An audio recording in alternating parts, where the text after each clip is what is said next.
Welcome to another episode of The Flank, man. I'm joined by Patrick Price, a.k.a. Aches. We got Chris Duarte, a.k.a. Pearson. And, of course, we got the one and only Ben Janisim. Gentlemen, what's going on, man? Quick day of COD, man. These matches flew by today. How's everybody doing, man? You guys doing good?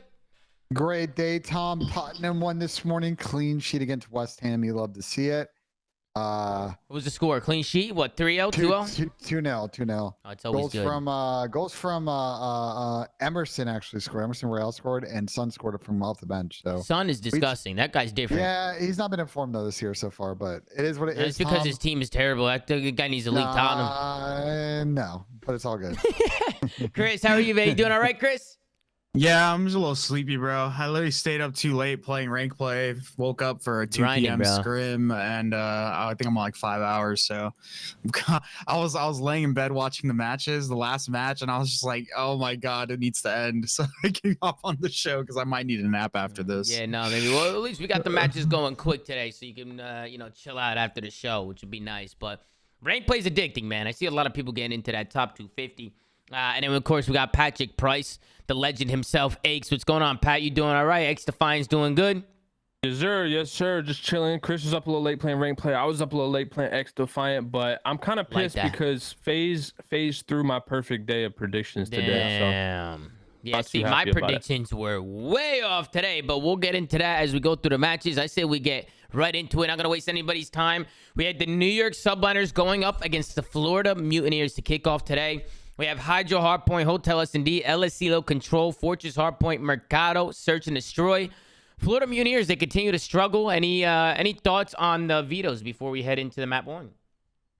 I mean, I'm trying to look at those. I mean, Florida's just a weak map. I'm just seeing Mercado like auto vetoes, but man, I know Florida didn't play good in this series, but this map was close. This map was close, but like they got such a tough draw this weekend with their new team having to play Major Champion number 1 and Major Champion number 2.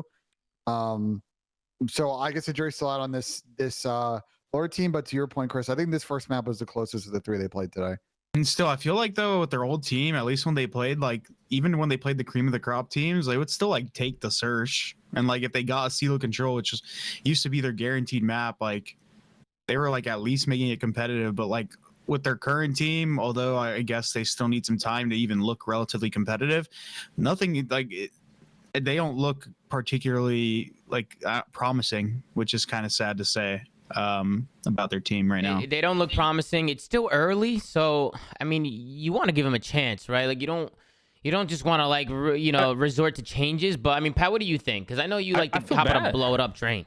I just feel bad for him. I mean, granted, they came in and played probably 2 of the tougher teams they would play.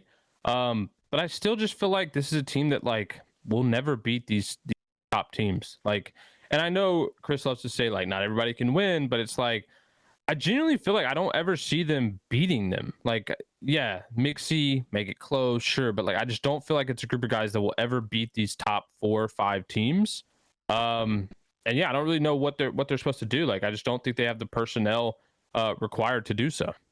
I mean, I've been like the whole thing where like, oh yeah, dip into challenge and stuff like that. Like at the same time, I feel like a lot of teams have just been taking like the routes incorrectly. Like unless you're making like a 1-person change and you have like a decently promising team, like sure, like look for an upgrade. But like when your team is in shambles and like you really don't feel like you have, I feel like at least with this roster, I don't really feel like there's any pieces that are like worth holding on to, at least in my opinion. I think Cap could be that guy. But like with their old team, like before they made I'm saying before they made the changes. Okay, yeah. Like they're taking the wrong approach. I've said it before, like, bro, just pick up like the damn near entire challenger team and like let them, like work out like their weak spots and stuff like that in the pro league. Because I feel like if you just get a random gang of players together, like it's just so hard to progress that way. It's like it's exactly like it. You're literally just playing 8s. Bro, these spawns are atrocious, by the way. I mean, going into the second set of rotations, just look where everybody spawns. Fellow spawns P2. Capsule spawns back P3. And then then somebody from New York spawns behind Fellow. Then Havoc spawns behind Fellow. Like Bro, I feel like Hydro Hardpoint's got to have the worst spawns. out of any map right now. Every time we watch Hydro, I just feel like people spawn everywhere. And that gave New York the flip because spawns were just kind of everywhere. New York wins the rotation. And going into the P2, there was more fluky spawns going on. I mean, Chris, did that look fluky to you or just? Yeah. I mean, there's weird. Just a lot, people are spawning everywhere. And I mean, even here, no, I guess nobody was hard blocking because number 4 was pushed up here, so this makes sense, I guess. That because you have to hard block that P2, right? In order for if you're not hard blocking that, then people are definitely gonna spawn behind you at all times. Mm-hmm. I mean, it's just because number 4, like look at where number 5 is, and then like I don't know, there's just so much like going on. But also, I mean, I think you're right with the spawns. I think Hydro and Hotel are definitely the worst in terms of spawns. They're the hardest to read, in my opinion. And then even right here, look at number 8, look at number 7. I mean, if you're ruins, you're not blocking, right? Like you actually have to be pushed back in P2.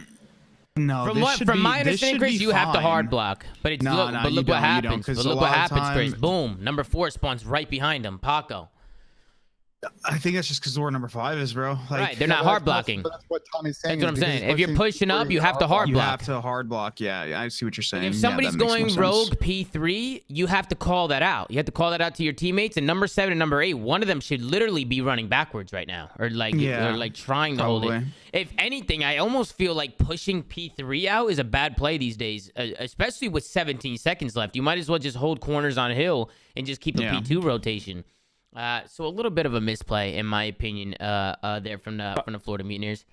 By the way, Florida set a record today. I don't know if you guys knew this. Jesus. 12 map losses in a row. Oh, Jesus. How many?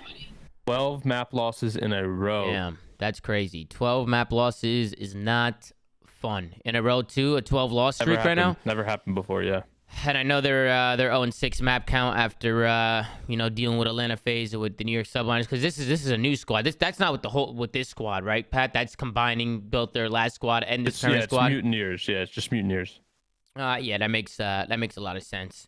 And then we go into the P3 rotation. I love the break here from the New York Subliners. They got here early. They just take long routes around the back, and then the guy off old pinches front.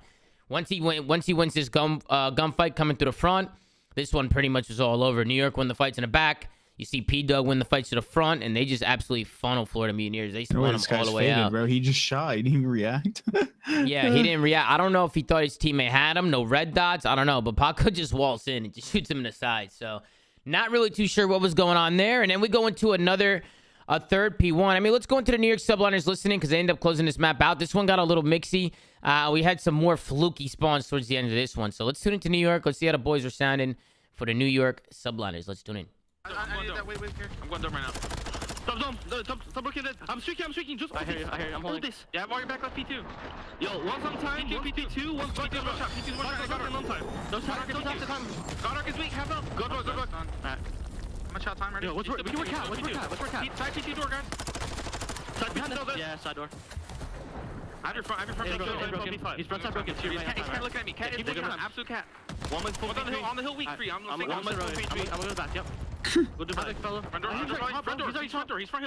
He's laying down the door. Dead. Nice. Good shit, bro. One more shot. I have the back, right? Oh, he's on his back, fella. I spawned out. I got time. In the back on you, Paco. He's being mid-cut. In you. Alright, we spawned it old. We can go through all left. Let's go through all left. Yeah. Back. In you, weak back. I hear you. Take your time on this break. I'm only broken. And that's gonna do it for the comms. They did a short listen today with Florida and New York, but they sounded good. And it's always cool to see Paco small talking now, because when he first came into the league, he wasn't really doing that. I just feel like his English is really. I mean, I've said this before, but he's been a really good player for them. He continues to shine in this one. But the New York Subliners, they continue to look really good. They continue to impress. You think these guys are continuing to get better and better? They got that Major 1 championship. I know they're looking for another one. To me, these guys look like a well-oiled machine right now. I know they're playing Florida, and Florida's been struggling. I mean, they've been even last major when they didn't place as well as they wanted to. They were still very good at respawn. I think they're still one of the best respawn teams. It's been the S&D that's been a problem, and we'll get to the next map. But I feel like at least for the first 2 series they played in this major so far, they seem to have cleaned up their search. Yeah, I was gonna say the same thing. I think their search has just started to improve. They were able to win 2 searches versus who was it, Rocker. And then they were also obviously able to win the search versus these guys when we get onto the second map. So I mean, if these guys can keep improving on their search and don't regress in their current respawn, I feel like these guys are in a pretty good position, at least for the rest of the stage and the major, to make like a good run again. Then the P2, I was gonna say the P2, the P1 hill again. I mean, nobody's blocking for Florida again. New York spawns there and shoots back right in the back. I mean, this is a spawn that they have to be aware of. They have to be aware. That's just like an eights thing, though. I feel like, because we're talking about them being like an eights team. I feel like that's just like an eights play, just not making the routine plays of blocking spawns. Like, these guys are fucking trolling, dude. They're trolling. And then New York, they get some good time on the P1.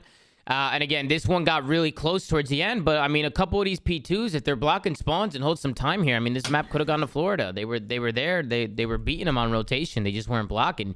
And then it was just an absolute war at the end of this map. Dude, I don't know what was going on, but explosions were happening everywhere. We ended up going to a P3. And this one got really hectic. It was Capsule who was trying to make the play and trying to go rogue, but it wasn't enough. He started piecing. They made it mixy a little bit.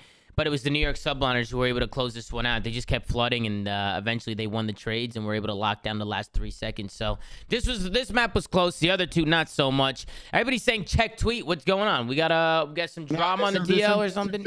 There's some FaZe Thieves drama. We'll get to it in a bit. There's some FaZe Thieves drama? Okay, we'll see what's going on. We'll get to it in a bit. Yeah, we'll get there after when we get to their match. Almost there. 33-24 from Paco. 36-28 from Kismet.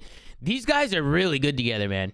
They play. I don't know what it is. I feel like it's just a play style thing, but I feel like when these two are on point, man, they just like they play really well off each other. I feel like they're like perfect balance of like the kill horse slang sub and like the objective minded sub who also gets kills. Kismet does a good job playing OBJ and getting kills, you know, and taking routes. They just play really well off each other. He's the bulldog, Tom. He's the bulldog, Pat. And if you heard Ben did a nice impersonation. That's on Twitter. If you guys are interested, I don't know what. Watch a second. I don't know what it was, but it is there. Listen. I fucked up the first clip, and then I had to Troy Cinder Michaels pop fucking DS, hop in my TeamSpeak. He hit the arf.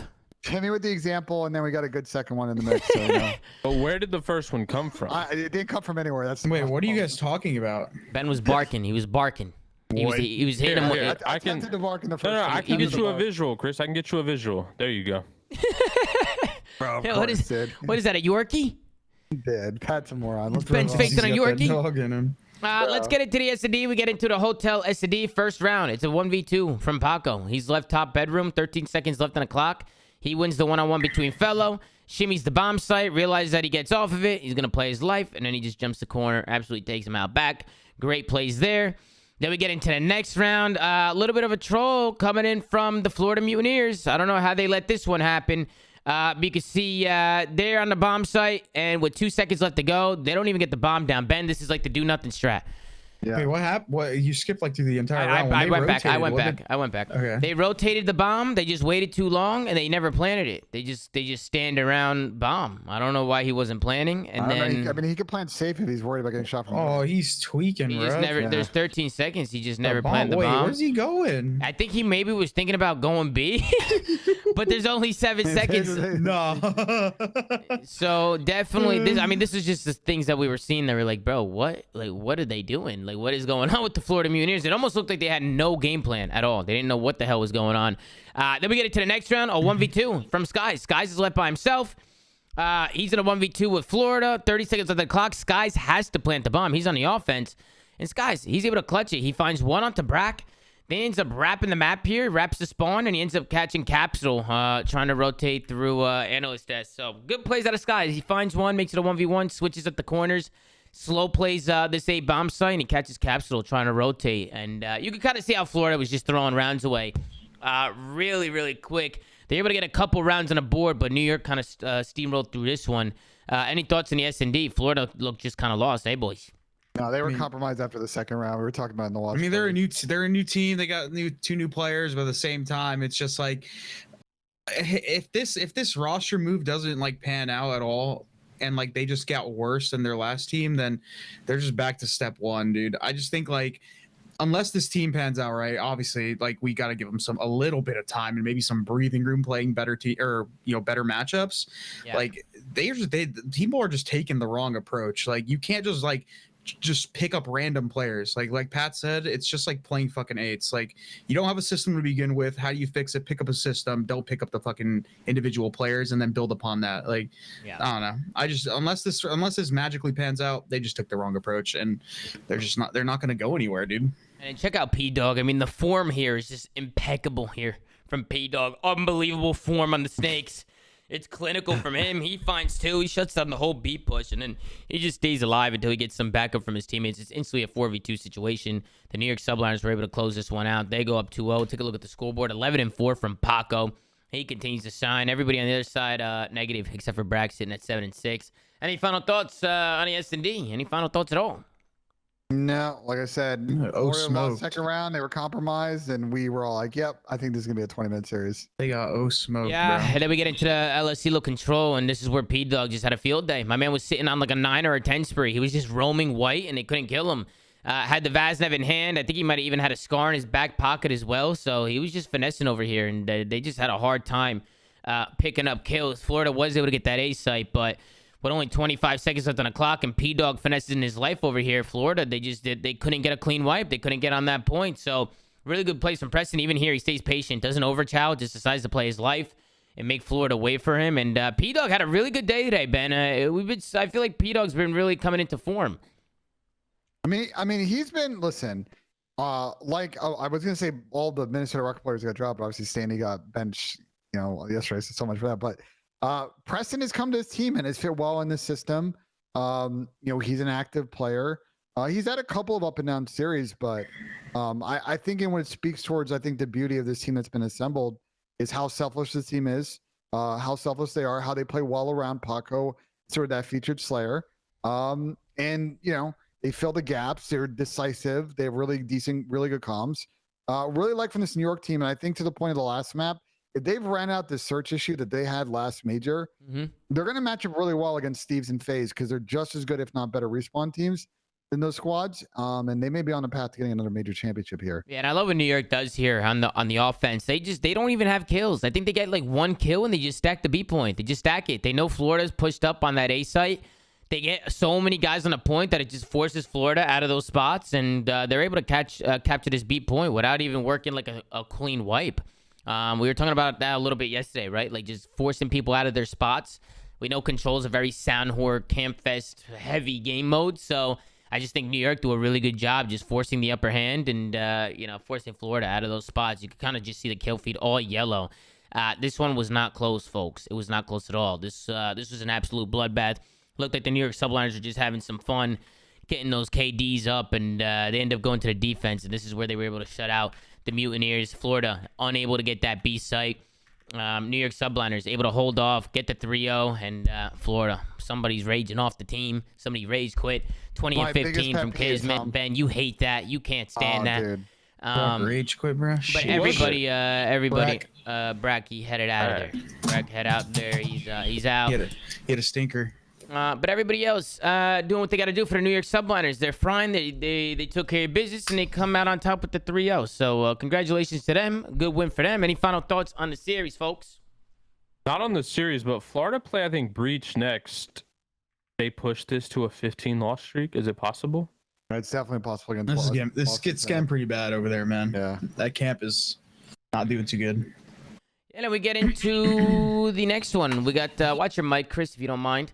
We get into the next one. We got Toronto Ultra going up against the Vegas Legion. We got a Hotel Hardpoint, LSCLO, S&D, Hotel Control, Hydro Hardpoint, Hotel Search and Destroy. Ultra, they came out, looked pretty strong today. What did you guys think about the vetoes? I saw this map set, and I was like, if Vegas kind of take map 3 in this one, and they can potentially, because they've been not too bad at Hydro, though. Well, we'll get to that in this series. They had a real chance in this series because I think their strength in S&D against a Toronto team that Search is a little bit iffy right now, but nothing crazy standing out to me in the videos unless you saw something, Chris. I mean, I just think map 1. I think the first 2 maps just did not favor them at all. At least the Hotel Hardpoint was just something that I haven't seen Vegas do particularly well on for the most part. So I kind of just had a feeling. Their map pool is so small, dude. Yeah, it's so small. There's not much they can do on that front, and I think if we go back to, I think Toronto probably took Mercado out, I assume, in that situation. So I mean, this has been one of Toronto's best hardpoint maps. They're just so decisive. They're so disrespectful as well on this map and the way they chow people. My bad to cut you on off. this map, but go ahead. What map did Vegas veto? I didn't even look. Like I looked away. I'll have to go back to Vegas. Can you go back real quick? Yeah, no problem. There you go. Boom. We don't really have much to talk about on this map. The veto Fortress. So Does Toronto play Fortress a lot? I'm not too sure, Ben. You have like their map record or anything on I feel like Toronto? I feel like I rarely see them play that map. Am I fried? No, Legion's 0-3 on it. Wait, who is? Vegas is 0-3. Oh, that's probably why they got rid of it. But like, I don't feel like Toronto plays that map either. So the big decision that came down as vetoes is basically Vegas could have played either Hydro or Mercado, and they chose to play Hydro in the series. So Yeah, that's how map 4 happened. I think their map pool is just so fucked if they're like auto vetoing Fortress. And at least from what I know, at least from what I remember, I could be wrong statistically, but I don't really see Toronto play Fortress too much. So they're like veto. They're obviously still getting rid of their auto veto, but like they're auto vetoing it versus a team that like hardly plays it as well. So like they're just fucked map pool wise at that point. I don't know. This is where Ultra really started to run away with it. They actually break this hill through the front. I like when teams play through bread and hold this hill from front, because you can hold these head glitches and kind of pin teams back into that back spawn. I just feel like it's really annoying when you get pinned in the back of the map in that back corner, and you can only run through these two arches or maybe take a long route mid. So just really good plays from Insight, getting top bed control, working some kills, and getting a good setup to the front. Tom said I like when they play through bread, and I was like, wait a minute. I was like, oh, he meant to say bed. Did I say bread? Is that what I said? You did say bread. Oh, my bad. I mixed two words together. Oh, my bad. It's like, oh my God, I see a lot of people, they want us to talk about the drama. We'll get there, Chad. Don't worry. We'll get it. It's the next series. And then look at the break here from Toronto Ultra. I like this. They take the long routes around the back, and then again, the guy off hold, he's going to pinch. One guy's going to play through mid, but I just like how they swarm different angles in different lanes. They don't flood through one doorway. They all take routes, and they work together. They don't do anything by themselves.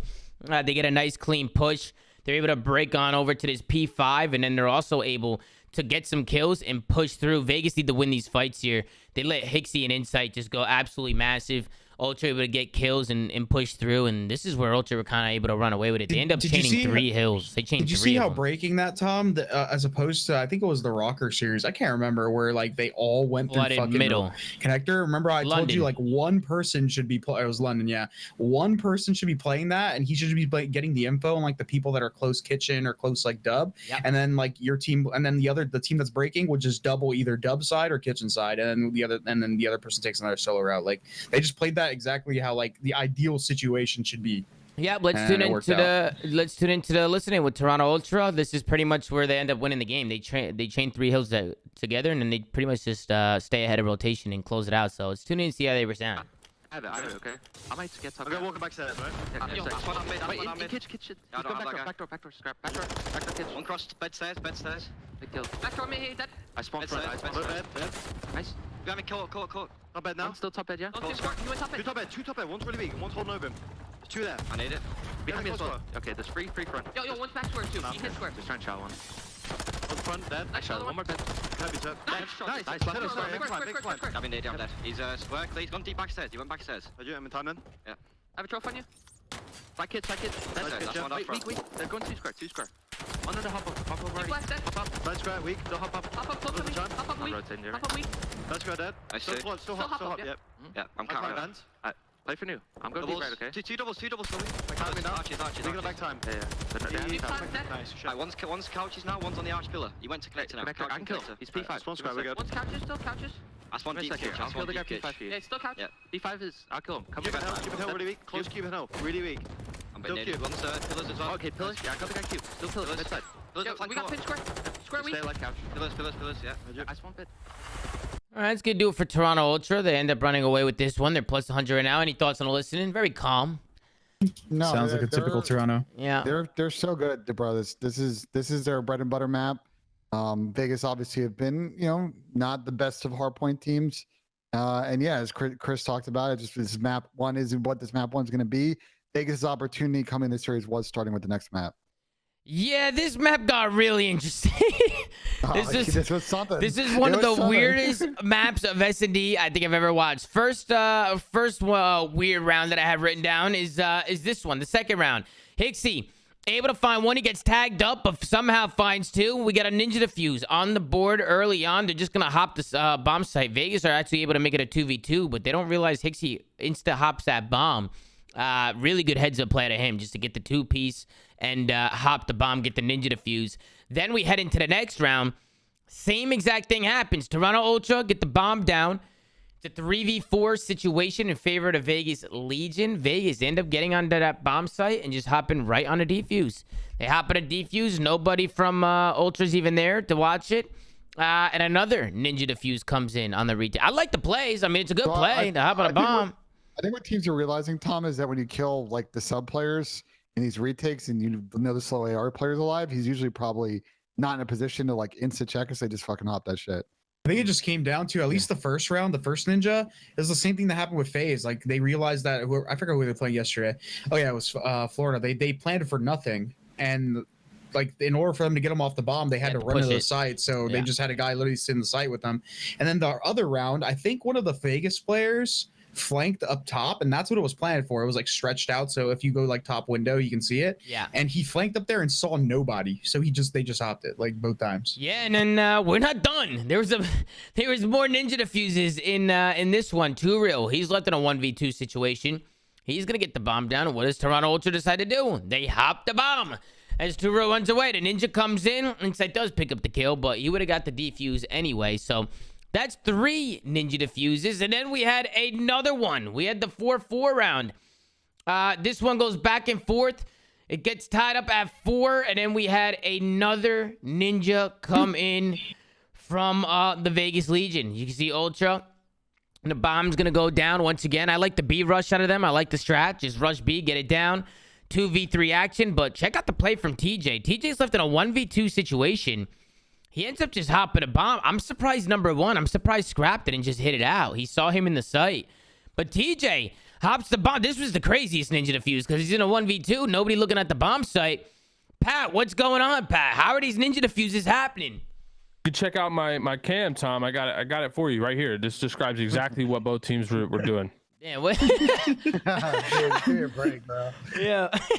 I don't know what's going on, Pat. I don't know what's happening over here who makes these fucking snap memes for you, bro? CDL Pal, bro. It's CDL Pal for sure. We know who it is. It's CDL Pal.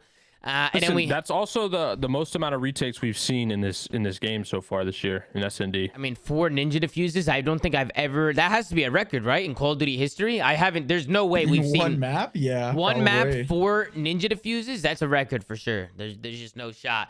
Then we get into round 9. That's where Ultra were able to win a really quick round. Vegas is trying to push through the B, and they just get shut down fast. And in the last round, it was Donnie Temp who actually finds the first blood in this one. He ends up taking down Scrap up top. So good shots out of Donnie. And then I love the teamwork here down low from Too Real and TJ. Too Real's going to back somebody up with a tactical. He's able to take down Hixie. And then TJ, he wraps around on the flank. You can see him on that mini-map. Number 5 going all the way around. And he's going to wait. He's just going to play it out. Wait for Too Real to come help him. They're going to push this together. They take him out back. And boom, 4v1 situation. This was the one map that Vegas was able to get the dub on. Good teamwork from the Vegas Legion there. As they're able to close this one out. Take a look at the final scoreboard. 10-7 from Scrap, but it wasn't enough. Everybody positive on the side of the Vegas Legion. Everybody pulling weight. Fantastic plays coming out of Vegas. Any final thoughts on the S&D before we head into the control? It was a sketchy one, but once again, Vegas had to get it done. I would say the Two Reels fit pretty solid in their S&D system. It seems like he's the one running Burning Bomb, kind of doing a lot of the dirty work. And they haven't really missed a beat in that search mode. But yeah, we get to the control if you want to take it from there. Yeah, and then, what's the stat right now on Hotel Control? Because I feel like people win offenses so easily now on this map. Do you have it?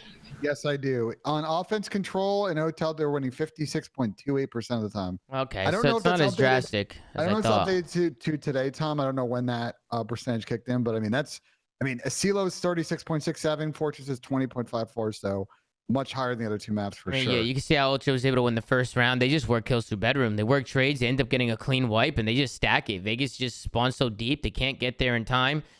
So really, really good plays coming out of Toronto Ultra. Then we hop into the next one, and Vegas does the same thing right back. They have a clean break off. They end up breaking off through middle, breaking off through bedroom. and they just win all the fights. They win off the fights on the break off. That's going to allow them to stack and get this B point fast. And when you are able to stack this B point early on and you have 2+ minutes to work with, that 8 points shouldn't be a problem. I know Ultra's been a really good team holding this 8 point, right? Like pushing out Kitchen and kind of funneling teams back plat. But Vegas do a really good job just taking their time, like checking their corners, making sure they don't just give them free kills. And eventually Vegas is able to pick them apart. And it starts with 2Real. 2Real's making a lot of good plays today. Felt like he was definitely getting in the mix a lot more. Staying active. He was a big reason why they were able to win this offense. Those two kills right there, Tom, pretty much sealed the deal on this round. Yeah, he was making plays. He makes a play, he works with his teammates, finds 2 kills, and that's going to allow Vegas to get into the snake pit. And you can see them all right there. Just everybody in the pit snaking. Bro, it blows my mind because I feel like no developer, like a COD developer, has watched any of these games. Like, no bullshit. I feel like out of the whole studio that's working on IW, none are watching the game. Because, bro, if I saw this and like you'd want to fix it. Yeah, you'd want to fix it. It's a super abusive mechanic. Like, we saw shots. He literally wall bang from across, like cross map with a sub, the diamond on the bomb. Like, bro, people watched. If they watched the games, they would just see so much broken, abusive stuff. Yeah, it actually makes no sense. And then again, the offenses continue to happen. I like here how, again, Ultra, they get on the 8 point, but as soon as they get wiped, it was Clay who actually makes a play and gets them off the time. But Ultra, they just go right to that B point. Vegas, they end up rotating to A. They try and get them off. And Ultra, they don't waste any time. As soon as they spawn bedroom, they just get right on that point. No funny business. No kills in the kill feed. They just get on there, force Vegas the upper hand, and they just win some fights on the hill. Kleenex wins a big 1v1 here. He was absolutely snapping in this one. Great plays. That's your guy right there, Pat. That's the tissue right there. Tom. He was an issue in this map for sure. So you can see Ultra off those bedroom spawns. They don't hesitate. They're decisive over towards that B point to get the stacks in. And then, of course, they were able to get 2 ticks early on. So getting that last tick with a couple minutes on the clock was not very difficult for them. And then we get into the next round again. Vegas. I want to give credit to Vegas because they get the 8 point. Now you got to struggle to get this B point. This is usually the harder point. I just like the patience from Vegas. I feel like they do a good job just being patient, checking their corners and taking their time. Sometimes you'll see teams, they're so go, and they rush everything. But not today. 2Real, he was doing a good job just playing his life, staying in their base, being a nuisance, and then he ends up checking some corners through bed. He's checking every corner. It took him like 30, 40 seconds to just clear this out, take his time, pre-fires to the door, takes down Hixie, then his teammates end up getting some kills around him. And just like that, Vegas were able to get onto this point. Claiborne's a big 1v1 on the last guy down low. And with a few trades, Vegas was able to push this to an overtime. But unfortunately for Vegas in the overtime, Kleenex just went absolutely nuts, didn't he, Ben? Yeah, I mean, Toby was an absolute menace in this map. And I think for me, Tom, when it comes to Toronto Ultra on control, I think at times, I'm just trying to think of how I want to kind of phrase it. I think at times with this swing mode, in those series where they were really struggling, and I know they're really good at this game mode in general, they sometimes kind of get a little checked on this map. I thought, all things considered, they were playing pretty solid, and were able to close this out in a 5th round, even though Vegas, I think, put up a good fight. I feel like the control's just been their rock, though. Like, even last stage, they were literally like undefeated in control, I think, in the entire stage. Yeah, no, they're really good at this game mode. I know Scratt's even been talking about it a little bit, but this is their go-to for sure. But really, really good plays coming in from Kleenex. He honestly just went absolutely crazy. I mean, look at the lives, 21-11. He stayed alive bedroom. Listen, bro, if you got dead silence popped in bedroom, especially with no red dots, and you got a guy switching lanes like this, it is really hard to keep track of Kleenex. So just really good plays coming out of Toby. Thought he was the one who solidified this dub for Toronto.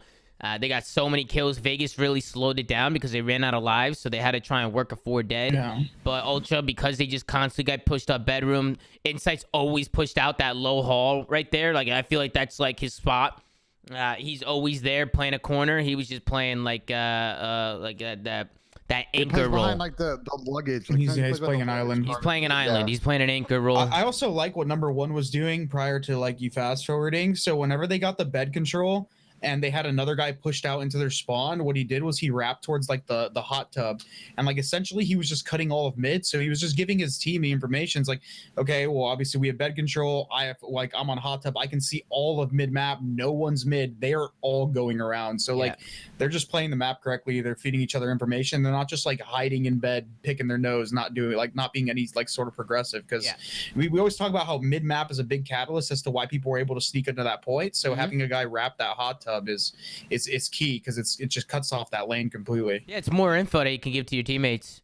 You can see here in this final scoreboard, rough map for Tej and Don, but on the other side, it was CleanX 22-19, 14-9 from Insight. He was just staying alive bedroom.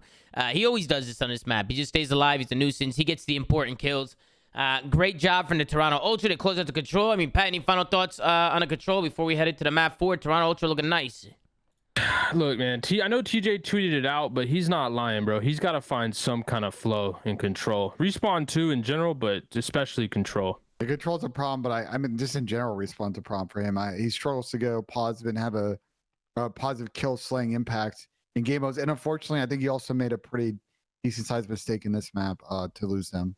Yeah, Ben, we're definitely going to go towards the end of the map because I know you want to see that mistake, but just to show you a little bit about where Ultra was able to get a pretty decent lead. It starts here. They lock down his P3 hard point. They get a lot of time on this one, and they end up getting a nice rotation over to P4 as well. You can see those spawns flipping for Vegas, and I'm not sure how they allowed that to happen with 13 seconds left. Let's watch this one out. How did Toronto Ultra get those spawns? So Vegas spawns in the back. Interesting. So maybe number 5 should block there, do you think? Maybe number 5 should just stay around Dome P2 area and try and like block that spawn. Especially with that old hill with P3 still popped. It might be beneficial to just stay around P2 and keep that spawn blocked until the next hill pops. What do you guys think? Because Ultra ends up chaining a hill here. Ultra ends up getting those spawns and chaining this P4 and they end up blocking down a lot of times. So teams really got to go back and watch Hydro Hardpoint and make sure that they understand the spawns and that they're blocking when they need to block, because it's hurting a lot of people. I think they understand. I think I would be surprised, and I'm curious what you think, Chris. Like, I assume a lot of these issues is coming out of comms. I'm sure these teams by now know these rules, and they just kind of lose focus on making sure people are doing those, following those rules through via communication when people push up. Yeah, most likely. But also that P3 hill is really touchy, bro. Like it is. It's weird. It's so easy. It's so easy to flip like on that hill. Like you have to be super careful. Like when you're like hitting old, like let's say you're hitting the last like 30-ish seconds of it. Like if you get out traded at all, you're flipping, because all they have to do is step out the front door and like it starts influencing it already and give up the back, because that back spawn is like it's like you're just gonna spawn there. Like if they give it up, period, you're spawning in the back. Like it's just touchy. It's that hill specifically is very like that. Yeah, and as we scroll through this way, you can see Ultra. They get a little bit of a lead, but Vegas was able to bring it back a little bit going into the second rotation. This is another setup where I feel like Vegas might have threw this one away a little bit, but off the rotation, I just think Donnie needs to play his life more. He just jumps out in dome. Right here, I mean, if you just play a corner dome or just maybe even jump in the water, I don't know, do something with your team here. Off rotation, Donnie just goes absolutely rogue, jumps into dome. He dies. Then CleanX comes in with the streak. He ends up finding another one with his streak, I believe. Gets a guy in hill because they don't have a trophy down, which I also think is a problem. I think Vegas needs to make sure they have a trophy for that second hard point. And then Ultra were able to get the clean break. I thought Vegas might have had an opportunity to maybe bring that one back a little bit. But big break there. Maybe some misplays there from Vegas. What do you guys think? I thought that was a poor setup. I think they need a trophy on that hill, and I think they need to play their lives a little bit better on rotation. Yeah, Donnie just went a little too rogue, and then they just had no trophy. And he's probably a trophy player, so him dying there, not having a trophy, that's not ideal for sure. It was tough. And then with 15 seconds left to go, of course, Toronto Ultra, they have the rotation, but Vegas was able to break this one, and it started with Donnie. Maybe a little bit of a mistake from him in the P2, but I like the shots from him over here going into P3. Gets some nice shots into Insight, and it ends up Preem and Hixie here in the top window. So just clean beams from Don Dada. New single out now, Bacardi. Go check it out. But but they get in here. Vegas, they end up breaking this one, and this is where I'm like, uh-oh, things can get interesting. Vegas end up bringing this one back a little bit. And this is where, Ben, you start losing composure, Ben. You start losing it here. Vegas, they end up getting into this P5 hard point. They soak up a lot of time, and TJ makes a fantastic play. He goes all the way around. He's trying to lock down those P2 spawns. But Ben, I know you got really frustrated during the watch party, and I can understand why, because TJ is holding those P2 spawns. He's got his teammates across the map. Maybe he should wait for his teammates to make a play there. He ends up pushing onto this hill. He gets taken out, and then Toronto Ultra take those spawns right back. So I'll let you take the floor, Ben. What happened here? But this is exactly what we talked about with the first series. If your teammates are blocking P3 and they're pushed out on that side of the map, things are going to get weird, and you need to guarantee that you're hard blocking the spawn that you want. And so, again, I don't know if this is a communication thing or he just overheated, but if he stays back there, I know he's got a sub. I know it's not easy, but he's just got to stay patient and trust his team to make some plays there, wait for them to spawn up, and guarantee they get these P2 sides, because otherwise you get flipped and you get put. Yeah, I think he just felt pressured to initiate because of the time, but in that scenario, he already had a teammate pinching P3. Like, he should not have been the initiator. He should have waited for that kill to go down and then wait for somebody else to come up off spawn, or like die and come off spawn. It was a really good route. He needed to hold that spawn. He needed to keep that spawn blocked, and I agree. Just maybe trust your teammates, and worst comes to worst, if your teammates aren't getting kills and Ultra are like 15-20 seconds away from winning, then try and make a play. Maybe try getting onto the point. But if you can lock down those P2 spawns, the comeback is in. If your teammates get kills and you spawn Toronto out, it's looking good for Vegas. They could probably funnel Toronto Ultra, but Ultra get the spawns. They end up getting the dub. Take a look at the final scoreboard. Everybody negative except for Donnie Temp on the Vegas Legion. Then on the other side, people, everybody pulling their weight. Scrap 28-20. So great map out of Scrappy. Any final thoughts, Pat? Any final thoughts on the series as a whole? I mean, my final thoughts are like, and this is why I think this is just such a tough loss for Vegas, is like they battled in the series. I think even with TJ blocking that, it was still probably kind of tough to win that round. But if they were able to force to a 5 and got to a hotel S&D, like they had a really good chance to win the series. I think Vegas definitely. I think one thing is they've improved, especially in control with 2Real. I want to see more progress from this team. They have a very hard schedule in the next 2 weeks. But I think that they've solved some of the problems they had during Major 2. Pat, any final thoughts, Pat, on the series? Nah, Tom, I'm just looking at Twitter right now. Yeah, and I think what's you're going ready on? Can you help me out, Pat? What's... Okay, no, listen. Here's what we're gonna do is let's talk about this. Basically, we have to watch this series and then we can kind of talk about the beef. Can we do that? I feel like we have to look at the beef now. I mean, if you want to, I have all the links if you want to. I mean, I'm intrigued now. What's going on? I'm so intrigued right now. Okay, so we're getting to the next series. Here, I'll give the intro while you pull up this link, Tom. So we're getting to the next series. It was obviously the Thieves versus FaZe classic matchup. Spoilers, like Thieves won this 3-1. They won both hard points and the control. So they won all 3 respawns. And then afterwards, Draza found a tweet from Simp, I think it was from the Kickoff Classic, going back to when Draza pulled out that one-way smoke at Kickoff Classic and got it banned, where he basically insinuated this tweet, talking about MC playing a stair spot on Mercado. And then so Austin came in and they went back and forth. Austin actually came in with video receipts because Draza was saying, well, he's actually stair glitching. And then Austin came with a clip of, no, he's actually just crouched on the stairs. He's just crouching right there. Yeah, he was, because he was even strafing. You can't strafe when you're laying down. He was strafing on the crouch. And then, you know, and MC doesn't tweet a lot, but MC put a tweet on the timeline saying, don't do drugs, kids. Austin put a couple of tweets talking about things, and yeah, it just devolved into chaos right now. And you know, it's all kind of started with that Draws tweet. I think that was sort of the originator of all this. I don't think FaZe was talking any smack before this, but I mean, on the Draws end, when you pull up like that, obviously we saw this after grand finals last year. With the whole S&D call out drama, once enough tweets hit the timeline, then the FaZe camp started, you know, getting the mix on Twitter. I would be honest, regardless if like he's not prone, like the stair glitch in general encompasses just like literally abusing the stairs, period. Like there's some staircases that are lower than others where you can prone and it creates this obscene head glitch where you basically can't be seen. Hold on, and then there's another. No, because you're not even speaking truth. Wait, you can really? crouch behind the staircase, bro. You can't lay down up on the staircase. And challengers, people complain about crouching, proning, any of that shit. So I mean, it's different for us, I guess. I mean, no, he's crouched on the staircase, head glitching it, strafing around. Watch the video. I mean, he was. I know what he's doing. If that's cheating, then people have not. Nah, we saw it during the watch party.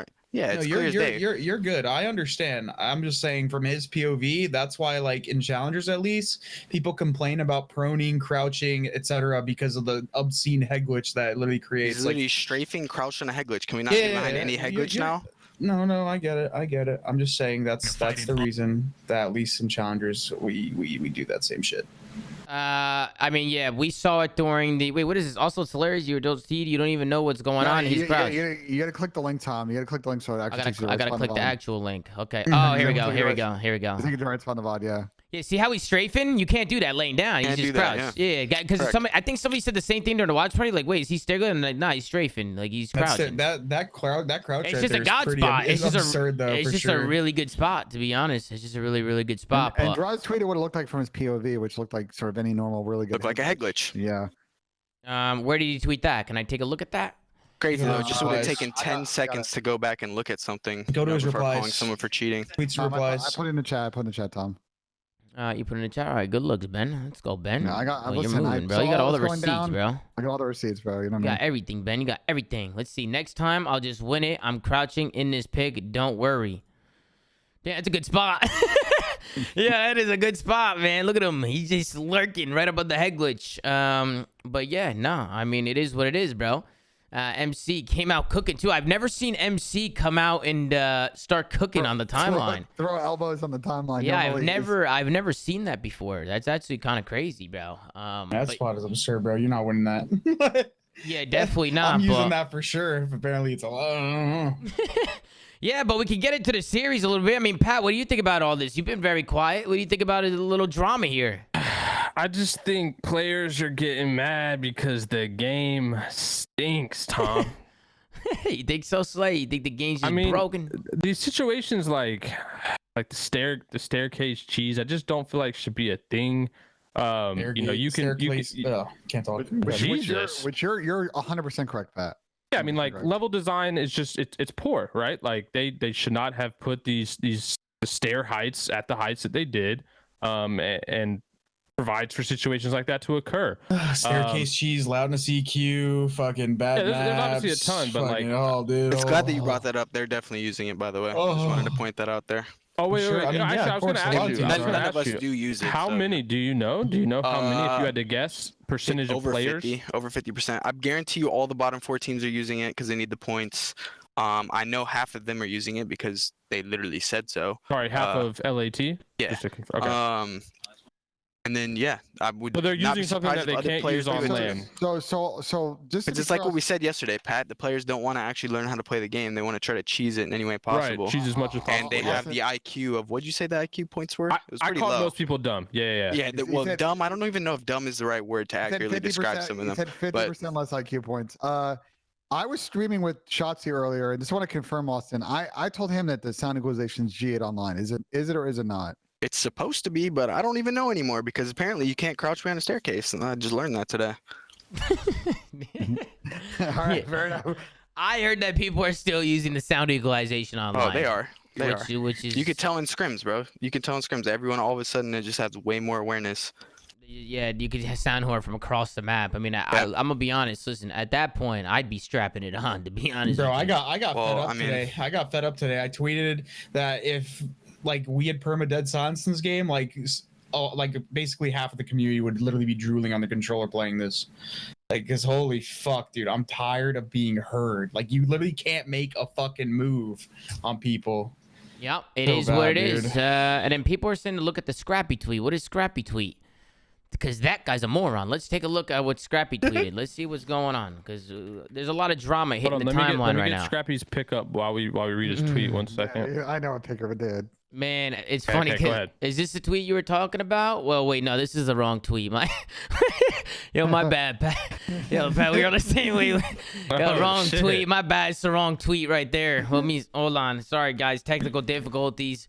Let's pull it up. Let's see what's going on, ladies and gentlemen. They photoshopped the earrings. And Yeah, the fucking ears. Yeah, the earrings got me, bro. Slasher has accused LA Thieves of using the sound equalization setting. This setting allows players to hear sounds more easily. It is disabled on LAN, but difficult to enforce in online qualifier matches. Bro, every team does, Scrappy said. Every team does. Well, that's incorrect. Because there's not a single one of us who use it. Okay, so Scrappy is just lying on the timeline, Slasher. I mean, Austin, what is going on with these guys, man? What is happening right now? Pat, I think you might be right. I think the game is making all the. I think everybody's just compromised right now. I agree with you, Tom. I think agree. it's the game, and I also think people lack competitive integrity nowadays. I also agree with what Slasher Bro, said. but it got I think it's worse. both. It got worse. Like last year, was it this bad? Like the only thing I can remember was snaking. You know what I want? You know what I want the community to do? I want What? these pros to hop on X Defiant in the next 6 hours and battle it out, Tom. I want them to battle it out. Oh yeah. Winner take all. They get to decide the GAs, everything. Damn, bro. I mean, Yeah, hey. but are you guys under NDA so we can't even stream that content? You can't stream it, but you can talk about it all you wish, Ben. Well, how are people gonna have proof? And never mind. We could get into the map a little bit. We'll skim through the series. The first map, LA Thieves, they're able to chain a few hills early. They're really, really good at just breaking hills. I think this is just something that LA Thieves does really well. They do a good job just working together and just kind of playing their lives and working pinches and taking routes. But they end up breaking this P6 hill. Really good plays. I didn't kind of see how they were able to do it. They end up playing through hedges. Somebody takes a route mid. It's going to be Kenny. He's going to end up helping his teammate out, flanking this hard point, and they end up just getting a clean wipe. Kenny and Envoy just go absolutely massive here on the break. Can I step in for a second while we have Austin? Of course, Like, of course, I know Ben. Austin against Thieves, you guys are 0-4 in hardpoint this year, around 500. Like, I what would do you say think 1 and 3, but yeah, we did Well, lose the first map on land, but that was a win. what do you think is your issue with hardpoint so far this year in map? I think we played the first Mercado on land really well. I think we got red dot cheese and lost, and like little things went wrong. I think today we were just off, and respawns in general. There's a lot of holds that we should have had that we just kind of trolled away. But I think it was just kind of a bad day. I think they're also just good at hardpoint right now. Yeah, they're really good at this game mode. But I mean, just to be fair, Austin, in general, you guys are around 500 in hardpoint. So, like, there's a decent sample size there. Like, Yeah, but- those matches, what do you think's going on? Wait, what'd you say? I think in those matches, not against Thieves, like, what do you think your issues in hardpoint where you guys are splitting them? Going Well, around there was also 500? other times that we lost hardpoints where we were trying shit against teams. So, to be fair, I don't think the record accurately says how good we are in hardpoint. Is that strictly online when you're trying stuff? Yeah, usually in like Okay. qualifier matches. But also, I think just the way we don't have a lot of LAN hardpoint reps. Like, how many matches we played the last time? 4, and we won it. And like, I feel like LAN hardpoint and online hardpoint is so different, especially with everyone running the sound setting. You can't even hit a pinch. Yeah, you like, bro, it's you're, dude. I run a trophy, and even in control, it's miserable trying to make a play. Like, I'm gonna play where I need to make a pinch, like clear COD pinch, like, oh, I can flank. I'm just like, well, they're gonna know I'm here. So it's kind of just, I don't know. The game's just in a weird spot right now. Obviously, hardpoint's probably a weaker mode, but I definitely think we're a little bit better than we have showed, if that makes sense. You know what would fix everything? A dead silence perk.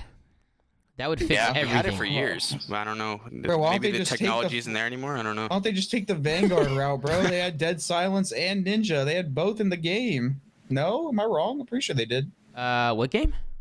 Fucking Vanguard. Didn't Vanguard have Yo, both? the chat is hilarious, bro. Yeah, I mean, listen, Yeah, Ninja. it is very frustrating as a pro Yeah, player when they you've been did. playing the game for a decade and, you get hit with curveballs going into a 2-year cycle game. So hopefully, yeah, no, I did. Vanguard had dead silence. Bro, they should make it an ultimate perk, like even for pubs, and then just allow the ultimate perk in fucking competitive. Like, at least make it so you have to like earn it, and you have to sacrifice. Like, if you're gonna think of like the casual perspective, make it so you have to like sacrifice Ghost or something, right? Like, there's some way to balance it. At least just fucking add it into the game, bro. Please, I'm begging. Yeah. Oh, it's such a struggle. We'll just get back into the series a little bit. These do a good job. They again they work a couple breaks. One of them being that P6. They get a big lock on a P7. Sam was going big on that one, and they just stay ahead of the game, rotating up to this hard point. They were able to close it out. Pretty comfortable W from them in the first map. I'll take a look at the scoreboard. Actually, they didn't show the scoreboard, which is weird. For some reason today, a couple times they didn't show the scoreboard.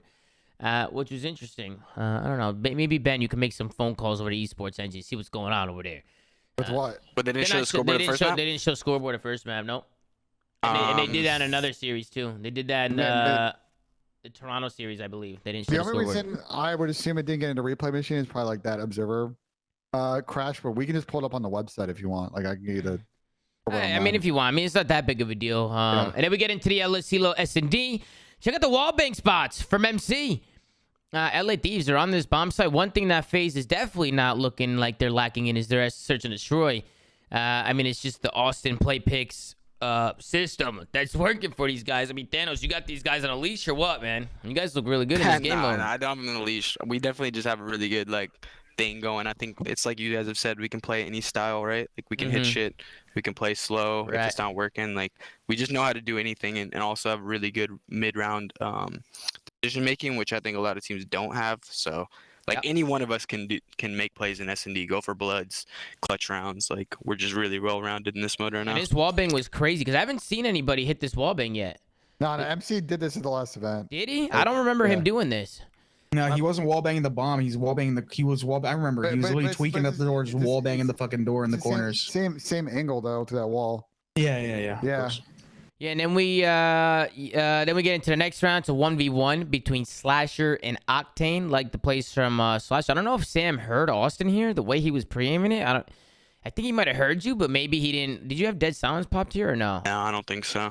Maybe he might have heard you there for coming from. I don't know. It was weird how he played that. How he just like didn't care about anything and just jumped to the window and pre-aimed that side. I think they knew I was over there because I didn't have dead silence the whole round. I was just running around like yeah, I didn't heard care, you to be honest. stomping. Yeah, they probably just heard you stomping over there for sure. Then we get into the next round. This round, you guys just slow play. You guys were able to work some picks. I think Austin, yeah, you were the one who finds the first blood in this one. So great plays out of Slasher. Where was that guy? Trying to sneak top rails or something? Or was he low? He was top. He was top. So Slasher gets a pick. He's working top radio, finds one. I like how Abizi got pushed up here. Get that map control. I think it was Kenny or somebody tries to inch through this door. Yep, and Abizi takes him out. 4v2 situation. Bomb down. FaZe ended up winning this S&D 6-1. The only round that they lost was the 1v1 win from Kenny against you, Slasher, here. What happened here, Austin? You just unlucky here? You can't win them all? Well, I don't think I thought you were going to chow here. I thought you were going to chow here when you tagged him. I knew it was Kenny. I thought he was going to chow me, to be honest. I was ready for him to chow me, and then he didn't. He planted, which was honestly a good play. And then I saw him here run out. And then I thought he was like, I didn't expect him to chow like this, to be honest. Yeah. Even though I almost still caught him. It was an interesting chow. He hit good shots, good plays out of Kenny, but that was the only round. I wonder if he thought maybe I was going to hop it or something. I don't know. Because I did think about it for a split second, but I was like, I don't think Kenny's going to let me just ninja on him. Yeah. And then we got the dead silence play from Simp. He's going to hit the alley. He finds two in this round. Instantly a 4v2 situation. I think another trade comes in from Slasher. Yep, onto draws. So instantly a 3v1. And then FaZe were able to close it out in the next round. So pretty easy search and destroy for FaZe. I mean, Pat, what do you think about the second map, S&D? What do you think's going on here? We got to talk about Abizi. I don't know if you guys saw that stat line that was tweeted out. It's 25 more first bloods than the second place player. Yeah, that's absurd. That's absurd. That's crazy. It's really weird, the dynamic in this series right now, Austin, because they have their number in hardpoint. You guys have their number in search. About how these series play out. Very interesting to see if that evens out over the course, or we're just going to see these situations where you guys are going to have to, play a little better in respawn to try and get this done before 5. Well, we definitely got to play better in respawns. We lost 3 of them. You can't afford to do that. Yeah. But I just think that by the major, our respawn's going to be good again. And I think our S&D is going to stay exactly where it is. Well, the thing is, we can't rely on winning every search. Like, eventually someone's going to take one off of us, right? Yeah. So, like, we have to definitely get better at respawn. But I'm just happy that our search is in such a good spot right now, because like if we can rely on search, like I feel like we're always going to be a good respawn team. Even when we're off, like we're going to have a chance to beat like anyone. You can always win those mixy series, where everybody's getting their best maps, and it's just a situational thing. You're going to press your strats game 5. Yeah, if there's one game mode you want to be nasty at, search and destroy is definitely that top mode for sure. Yeah. This is a mixy control though. You guys almost made a comeback in this one. Down 0-2. Yeah, we started really slow in this one. The first 2 rounds were kind of like, to be honest, they just kind of steamrolled us the first 2 rounds. I don't know. I haven't watched this map back. And I don't pay attention as much when I'm playing a match to like what's going on as like I do in practice. So I have to kind of watch it back and see. But we definitely played these first 2 rounds pretty poor. And then the 3rd, 4th were good. The 5th was like just close. We just barely lost. What would you say was the biggest problem with you guys? At least I know you haven't watched it back yet, but playing, is there anything that you caught or? I mean, the 5th round was kind of unfortunate. We were in a weird setup towards the end, and I called out Envoy's probably pinching, but I didn't. Like, if you watch back the 5th round, the spot I was in, like, I didn't know with an AR, like, how I should hold the pinch, and, like, that's something we're talking about, because I was trying to tell one of my teammates to get it for me. What was this, in the last round? It's in the last round. We get B, and we're going towards A, and we finally get, like, control, and we're about to stack. And I called Envoy was gonna pinch. Oh, the very ending of the game. Yeah, when Envoy pinches. Okay, and yeah. Like, so Envoy makes talking the play. About it, and we were saying like maybe I should have stayed in kitchen or something, but I honestly don't know. I need to like think about it more because I had an AR and I feel like this is a. I mean, well, he's running with his knife, so I probably just killed him. But like, Yeah. we didn't have a good like. Nobody could really watch the pinch. Like we were kind of in a weird setup. So I was think talking if we about just this a kill little this bit. guy- Maybe, I mean, you know, I don't know how you feel about this, but maybe just stacking and just snaking the hill and just watching pinch from there. Do you think that would have been a better play? I mean, yeah, maybe I should have just stacked the snake. yeah, that's what I'm saying. Like the stack and snake at this point might just be the best play, even if you're watching pinch. I know you hate hearing that, but Yeah. I think if I just sat in kitchen connector and hold kitchen instead of telling one of my teammates to get it, I kill him and then we win. yeah, I mean, you're in a tricky spot because even when we were watching, we're like, dude, Austin's got to pick up mid, right, and you kitchen and alley. You have to pick up 3 things.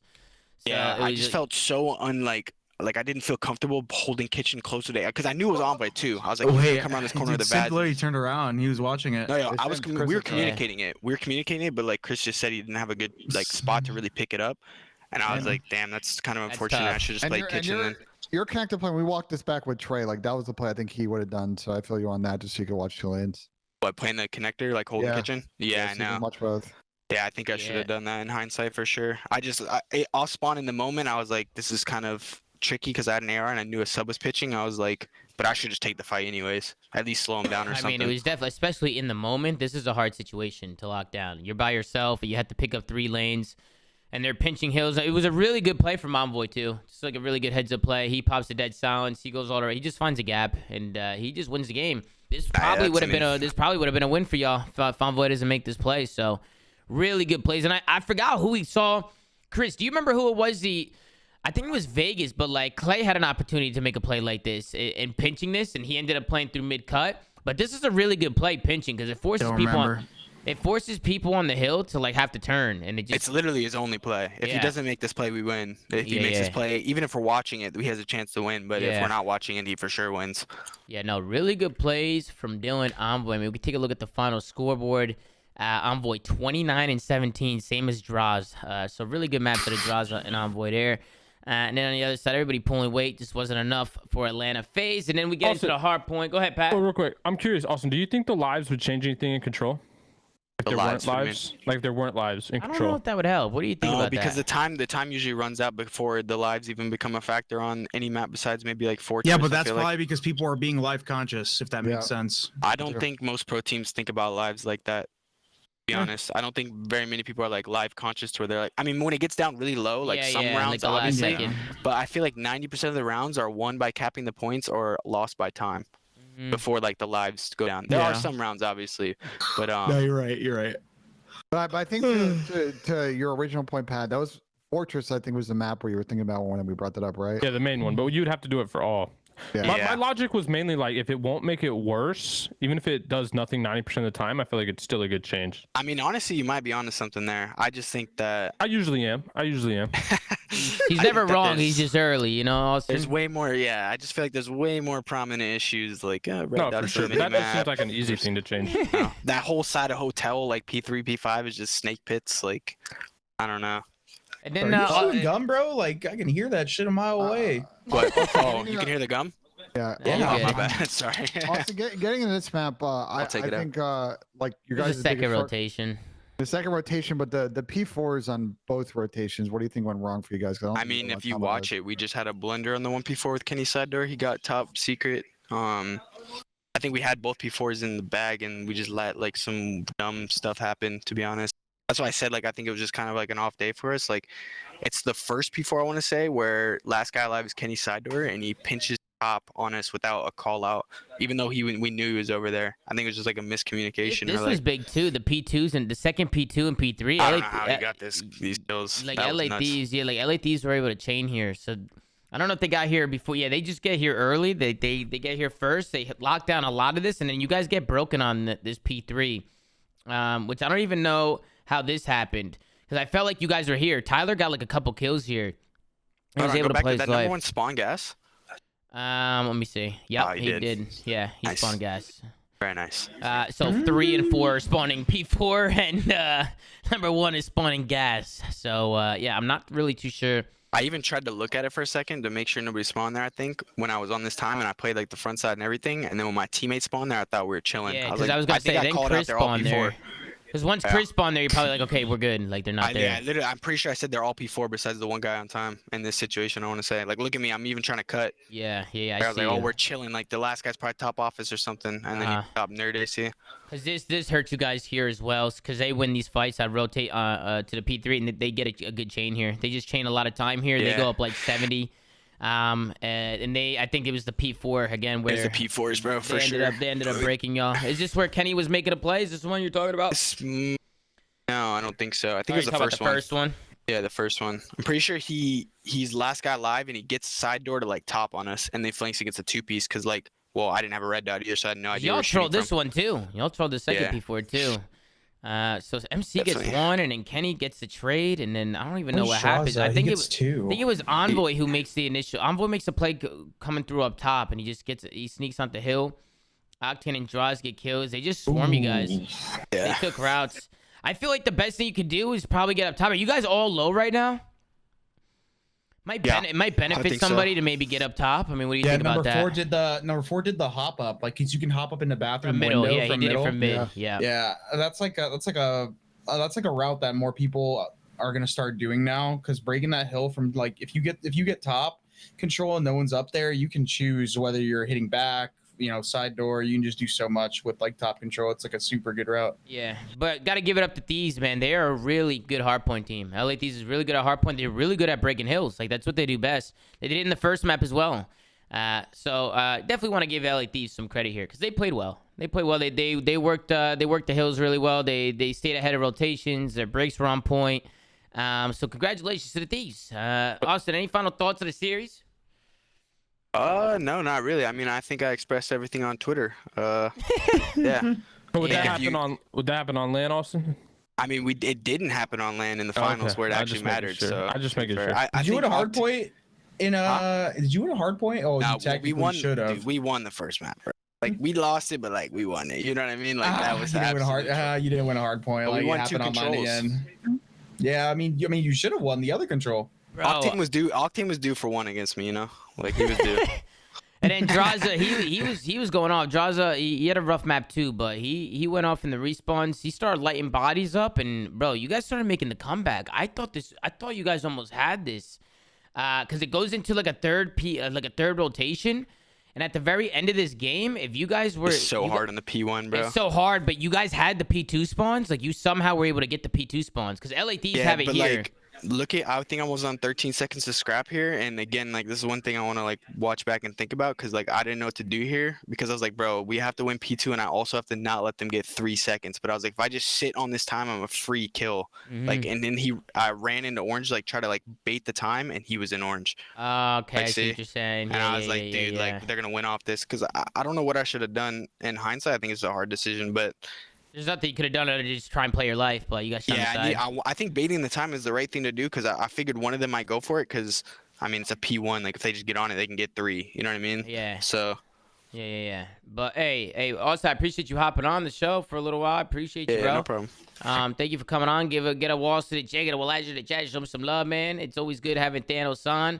We can take a look at the final scoreboard. Got to give it to the Thieves, right, guys? I felt like they played good today. I felt like their breaks were on point, the hard point. They look scary in the respawns. Slang's relatively even, and they won by at least a hill. So I mean, it just tells you how much like more impactful their kills are. All their kills are breaking. So yeah. Good job out of Thieves. Pat, any final thoughts on the series? Online cheese, Tom. Online cheese. Online. I mean, what do you mean? It's Thieves, a team that sucks online. Yeah, Thieves are way better online. Listen, This is online cheese. Thieves can go toe to toe with FaZe, bro. FaZe would win this on LAN. Oh wait, they just did. Take us out, Tom. That was a close ass series. Here we go. I want to look at. All right, boys, I'm hopping off. Have a good rest of the Later, show. Austin. Later, bro. Peace out, brother. I want to take a look at next week's matches. So let's take a look and see who's playing in this one, folks. But congratulations to the Thieves. They look good. They're doing their thing. Let's take a look and see who's playing next week. Oh, man, we got some good matches coming up. Ladies and gentlemen, let's tune in. We got Atlanta FaZe going up against the London Royal Ravens. We got Toronto Ultra versus Optic Texas and LAG versus Boston Breach. Man, these are some matches, man. I'll definitely be here for the watch party, Ben. I know you might want to let them know, but you might be taking lead on this show for next Friday, Ben. How you feeling about that? Send me the graphics and I got it. Let's get it. I got you, man. Maybe I'm gonna try and be here for this show. I have something that I gotta take care of Friday night. I think you're kind of guessing. I think we'll be. Unless You think we'll be okay? Delays, I think we're gonna be okay. Wait, Ben's gonna be the host? Yeah, he host, might have to host. We lost. Wait, Tom. No, you'll be valid if we start the show at like lost. 7:30. Well, we have to. No. I have to be done by 7:15 Pacific. So 8, 9, Yeah, so that's what I 10:15. said. We If need we to get start- another if we- guest. Yeah, bro. no, we should be okay. I'm just worried about there's been a lot of delays recently, just like weird 45-minute delays or like weird 1-hour delays. Like if there's no delays and we get through the games quick, I'll be here and we'll have no problem and everything will be you're okay. valid. I'll be here Saturday and Sunday as well. I'll also be here for the watch party all of Friday. So I should be here for Friday's show, but just in case I'm not, Ben might need to take the lead. I will still be live. I'm doing something pretty cool. So you'll see more about what I'm doing. Yeah, Ben is soon. not hurt. He knows I'm joking. It might involve a little bit of boxing. Might involve a little bit of boxing. Wait, are you about to square up on somebody? No, I'm not boxing somebody. I might be playing. I might be. Wait, why not competing. though? Hey, listen. If somebody wants to throw me a contract. Maybe we'll put me in the ring. Let's do it. Let's make it happen. I But hear you. in the meantime, nah, I'm not gonna be fighting nobody. I got a little something coming up on Friday, so I will be live. You guys can check that out. But the plan is to be here for Friday for the watch. I will be here for the watch party, and the plan is to be here for the show. So hopefully everything goes as planned and everything runs smooth. But let's get some predictions going, man. We got Atlanta FaZe going up against London. Listen, man. Wait. Let me get mine. Bang. I think Atlanta FaZe 3-0. Pat, who do you got? Yeah. If 2-0, 2.50, like they're just Ravens are gonna lead. There's gonna be a no scoreboard game 3. I mean, it should be. I think it should be a 3-0, but like if FaZe continues to kind of be butt at hardpoint for some reason, the Ravens didn't like. They made the hardpoints competitive against the last team they played, so I don't know. But it should be a FaZe 3-0. FaZe could still be ass at hardpoint. It's a 3-0. Should be a FaZe 3-0, bro. Okay. So Pat, you got Wait. 3-0. That might be a Is that- DoorDash challenge. You think that's a DoorDash challenge, Pat? I might have to run the DoorDash challenge, Tom. Ben, who do you got, Ben? I'm gonna actually give London a map because this is a stretch of series now where I think FaZe, because they play like London and Vegas, and no disrespect to those teams, they might try some experimenting with some map pools, so I could see them maybe doing a little bit of some funky the stuff here. experimenting map pool cheese. So I'm gonna give London one map because of that.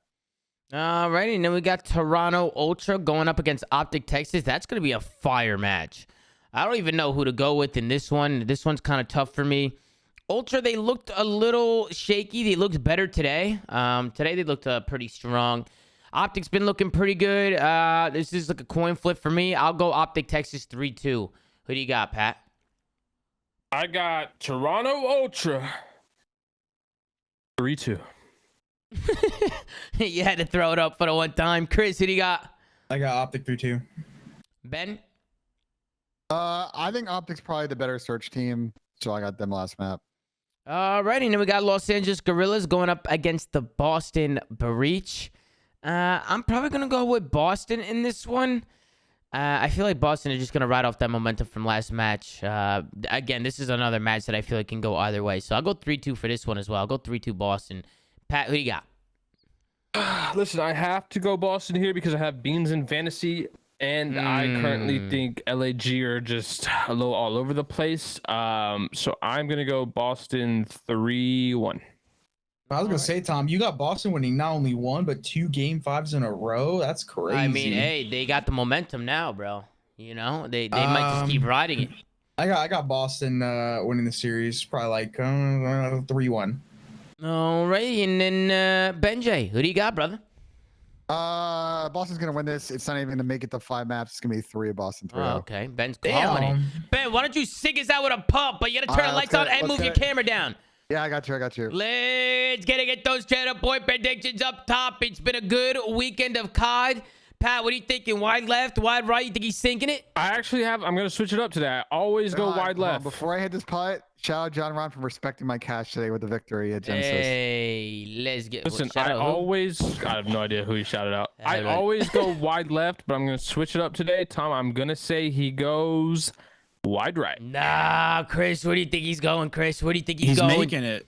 I think he's going wide left. I'll go the other side. Pat's got wide right. I got wide left. Chris got him sinking it. He's going to step up to the flank. Wait. Back it up. Hold on. Back He's it getting up. a 3-foot jump. Back it up. But that's his 7-foot putt. That's where. Nah. Back it up. Back He it always up. does. Fuck you guys. He It's a always 7-foot does putt. that. Wait, He always wait. does that. Whoa. Yeah.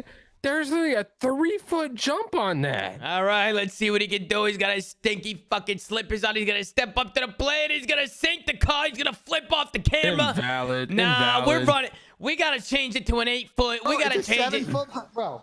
Oh, it's the Nah. cheese. Bro, It's it's the a- cheese. Bro, it's a 7-foot putt. You want me to bring the mat over here so you can fucking Nah, see? you wanna I see an believe you. 8-foot I want to putt? see an 8-foot next week, man. I want to see an 8-footer. Bro, what? Whatever, bro. I gotta get a new fucking putter mat apparently because it's fucking too small. Wait, you had plenty of room. It was Bro, like 2 feet. You act like 7-foot putts are easy, bro. You try hitting a 7-foot putt on the golf course. I want you to hit an Get him, 8-foot Ben. one. Get him, Ben. Get him. Let's Hey, be listen, honest. I offered to take us mini golf and you didn't want it, so I'm just saying. Yeah, I'm down putting to that go out mini there. golfing, bro. Nah, I We put that could've- out there. I put that out there. A bro, flank they- mini golf, and I would have smoked all of you. I'm Bro, we down gotta for a putt flake. shack. I'm down for a flake mini golf. We have to Yeah, make there- that happen for sure. We go to like a putt. There's gotta be a putt shack in like Dallas or something. Yeah. Now we're gonna Putt actually shacks are we're gonna make that happen 100%. We'll go IRL stream or something, and we'll get a little the flank mini golf game going. Pat, you think you could take Ben in mini golf or what? Oh, absolutely, not even close. Oh, we might I need want to make to that go to happen, I folks. want to do the glow in the dark one too. Yeah, no, the glow in the dark ones are cool. Those are definitely cool, bro. I used to go down the shore when I was in Jersey when I was like a kid, and they used to have like so many mini golf places. It was, bro, Yeah. mini golf is so fun. But listen, guys, I hope you guys enjoyed the weekend of shows. We are gonna get back into it. If anything happens during the week, we'll run an episode or something. But if not, we'll probably be live on Friday. But listen, I hope you guys enjoyed all the watch parties, all the shows this weekend. Hope you guys enjoyed the streams. Shout out to everybody on the YouTube side. Make sure to like, comment, and subscribe if you're watching on YouTube. Anchor.fm/theflank to check out all the audio sites that we're on. And go follow at The Flank on Twitter. Gersh doing a phenomenal job running socials. So make sure to go show Gersh some love. Go follow The Flank Twitter. And as always, take care, brush your hair, and we'll see you guys next time on another episode of The Flank. Take it easy.